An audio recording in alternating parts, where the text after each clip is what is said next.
नमस्ते प्यारे बच्चों। तो आइए आज हम इस वीडियो के माध्यम से ये कक्षा 8वीं की भाषा भारती यानी हिंदी का पाठ 8 गणितज्ञ ज्योतिषी आर्यभट्ट के बारे में पढ़ेंगे। इसमें देखें पाठ के पूर्व की तैयारी में कुछ निर्देश रहते हैं, तो ये दिशा निर्देश ज़रूर एक बार पढ़ लीजिए। और यहाँ से देखिए इसके जो बहुविकल्पीय प्रश्न दिए गए हैं, इन बहुविकल्पीय प्रश्नों को कंप्लीट करें।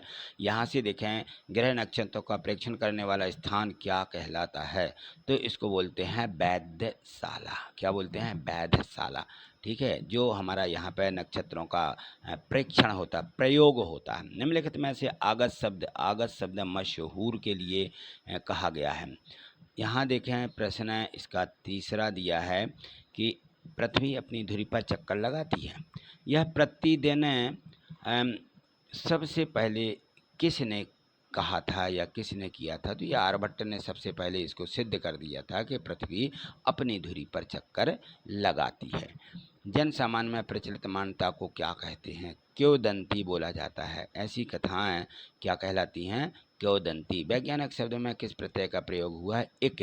वैज्ञानिक इक शब्द का प्रयोग हुआ है और इसमें कहीं पर भी नहीं दिया गया है। ये सभी जो दिए हैं इनमें से किसी में एक प्रत्यय पूछा गया है। ठीक है ना, तो प्रत्यय आपको यहाँ पे वैज्ञानिक एक प्रत्यय है। चलिए आगे देखते हैं। प्रश्न है इसके जो खाली स्थान दिए गए हैं, यहाँ पर देखिए दिए गए शब्दों से रिक्त स्थानों की पूर्ति करना है।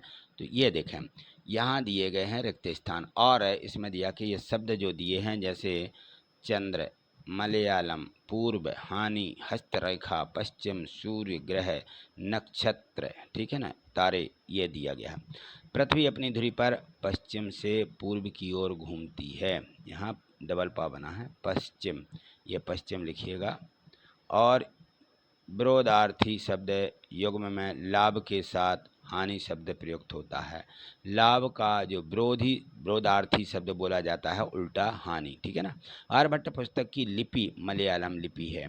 मलयालम में जो है आर्यभट्ट ने पुस्तक लिखी है। ज्योतिष विज्ञान का संबंध ग्रह नक्षत्रों से है। जब चंद्रमा की छाया पृथ्वी पर पड़ती है तब सूर्य ग्रहण होता है। कौन सा ग्रहण? सूर्य ग्रहण, जब पृथ्वी चंद्रमा की छाया पृथ्वी पर आने लगती है। चलिए यहाँ देखिए प्रश्न 11, इसमें दिया गया कि प्राचीन काल में चंद्र ग्रहण या सूर्य ग्रहण के लिए किसे उत्तरदायी माना गया? किसने बताया? तो प्राचीन काल में चंद्र ग्रहण या सूर्य ग्रहण के लिए राहु नामक राक्षस को उत्तरदायी माना जाता था। पहले कहते थे कि भैया ये राक्षस जो है सूर्य को ग्रहण कर रहा है। देखिए सचिन क्रिकेट खेलता है। वाक्य में उद्देश्य के विधेय छांट करके लिखें, तो उद्देश्य है सचिन, विधेय है क्रिकेट खेलता है। ठीक है, इस प्रकार से मैं लिख देना है। पाठ में आए सूर्य ग्रहण के उल्लेख के स्थान पर दूसरा उदाहरण किस समकक्ष भौगोलिक घटना का हो सकता है? तो देखिए पाठ में आए हुए सूर्य ग्रहण के उल्लेख के स्थान पर दूसरा उदाहरण चंद्र ग्रहण की भौगोलिक घटना का हो सकता है। तो चंद्र ग्रहण की दूसरी उदाहरण उसी के ही अनुसार सूर्य ग्रहण और चंद्र ग्रहण दो होते हैं।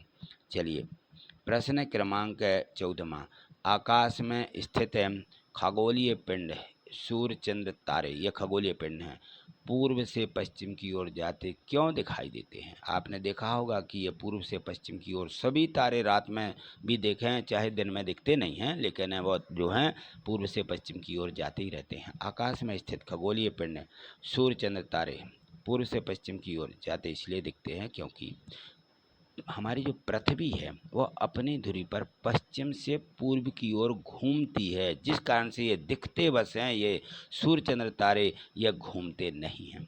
आर्यभट्ट ने जो है ग्रंथ के बारे में कैसे पता चला? तो आर्यभट्ट जो ग्रंथ है वह लगभग पिछले 1000 वर्षों से उत्तर भारत में उपलब्ध नहीं था। महाराष्ट्र के विद्वान डॉक्टर भाऊ दादाजी ने सन 1954 में मलयालम लिपि में आर्यभट्टीय की जो ताड़पन पोथियाँ खोजी और इनका विवरण प्रकाशित किया। उसके बाद ही विद्वानों को आर्यभट्ट का बिल्कुल सही पता चला कि आर्यभट्ट क्या थे। इनके बारे में बहुत सी पोथियाँ लिखी गई, ग्रंथ लिखे गए। चलिए प्रश्न 16, ग्रहण के बारे में प्रचलित लोक विश्वासों के बारे में लिखिए। तो जो ग्रहण हैं इसमें लोक विश्वास क्या थे? ग्रहण के बारे में प्रचलित था कि ग्रहण के समय राहु नामक राक्षस सूर्य और चंद्र को सूर्य और चंद्र को निगलता है, इसलिए सूर्य ग्रहण और चंद्र ग्रहण होता है। ठीक है, द्रा बना ले यहाँ पे चंद्र। ठीक है, यहाँ पे भी चंद्र।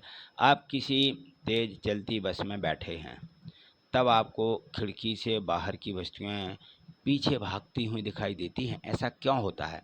तो देखिए, बस में बैठने पर वस्तुएं पीछे जाती हैं, इसलिए दिखाई देता है क्योंकि बस के सापेक्ष बाहर की वस्तुएं स्थिर होती हैं।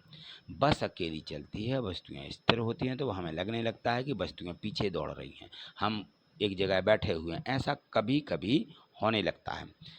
आगे देखिए, प्रश्न 18, विज्ञान के विभिन्न क्षेत्रों के प्राचीन भारत की देन के बारे में लिखें। तो ज्ञान विज्ञान होल में संसार की प्राचीन भारत की सबसे बड़ी देन है। शून्य सहित केवल 10 अंक संकेतों से भी संख्याओं को व्यक्त करना।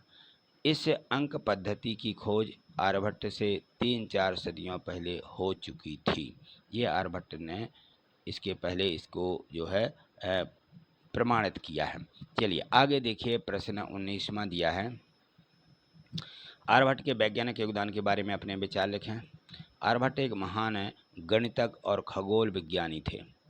उन्होंने ही शून्य के सिद्धांत का आविष्कार किया था। आज जिस मेल को खगोल नाम से जाना जाता है, यहीं पर आर्यभट्ट ने बीजगणित, रेखागणित और त्रिकोणमिति के मूल सिद्धांतों की रचना की थी।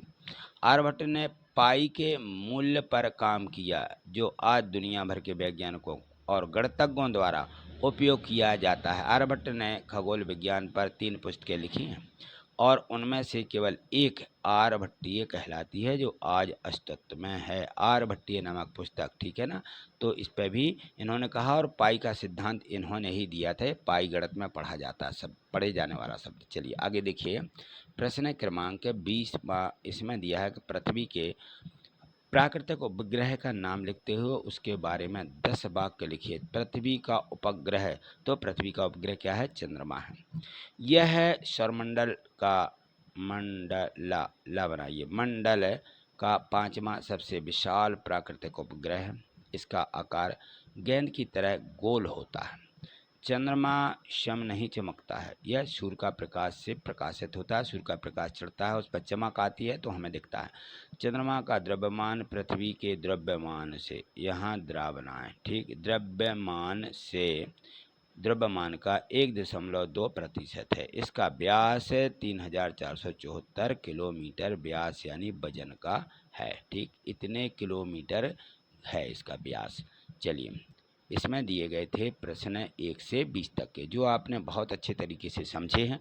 अब आप जो है एक एक करके वीडियो को रोक करके अपनी एड ग्रेड अभ्यास पुस्तिका में लिख लें, और वीडियो को 2-4 बार देखेंगे तो ये जो हैं पूरे सभी प्रश्न आपको याद हो जाएंगे। ठीक है, इसी प्रकार से यदि आप आगे समझना चाहते हैं और भी जो पाठ दिए गए हैं, तो यदि चैनल पर नए हैं तो चैनल सब्सक्राइब कर लीजिए, और पहले से देख रहे हैं तो चैनल आपने सब्सक्राइब कर ही लिया होगा, लेकिन प्रत्येक वीडियो को आपको लाइक अवश्य करना है। तो चलिए वीडियो को लाइक कर दीजिए। थैंक यू, धन्यवाद।